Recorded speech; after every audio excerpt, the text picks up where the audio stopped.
Le Point Bourse vous est présenté par Bourse Direct.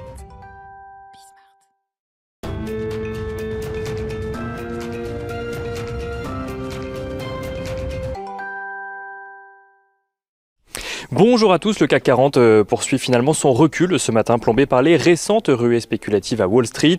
Les marchés suivent en effet de près ces investisseurs individuels réunis sur le forum Reddit Wall Street Bets qui s'organise pour faire monter le cours de plusieurs actions. Après GameStop ces derniers jours, suivi de l'exploitant de salle de cinéma AMC, les investisseurs s'inquiètent d'un effet boule de neige sur d'autres valeurs. Klépierre, Unibail Rodamco Westfield en ont également fait les frais il y a quelques jours. Nokia serait encore dans la liste de ces investisseurs qui ne se sont d'ailleurs pas limités aux actions. Le Dogecoin prenait par exemple dans la nuit plus de 400% à la suite d'une arrivée massive de transactions faisant augmenter le volume de trade de plus de 1500% sur la crypto-monnaie. Au-delà des inquiétudes sur la tournure que pourraient prendre de tels événements sur les marchés financiers, les investisseurs parisiens attendent également la décision de l'Agence européenne du médicament sur l'utilisation du vaccin développé par AstraZeneca.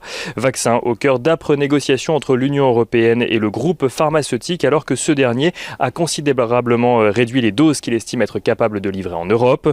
La présidente de la Commission européenne, Ursula von der Leyen, a d'ailleurs appelé ce matin AstraZeneca à respecter ses engagements de livraison.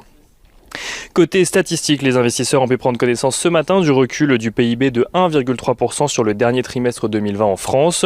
Un recul légèrement moins fort que le consensus, mais qui porte tout de même le recul du PIB sur l'année 2020 à moins 8,3% à cause notamment des mesures de restriction. Et on jette un rapide coup d'œil à présent du côté des marchés asiatiques qui reculaient également ce matin. La Banque populaire de Chine a en effet réduit ses liquidités sur toute la semaine sur les marchés financiers, alimentant les craintes d'un resserrement de la politique monétaire.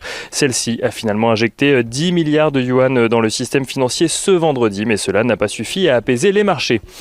Du côté des valeurs à suivre ce matin à la Bourse de Paris, on notera notamment JC-Decaux qui présente un recul de 33,9% de son chiffre d'affaires au quatrième trimestre 2020, un recul en lien avec les restrictions sanitaires en Europe mais aussi aux États-Unis.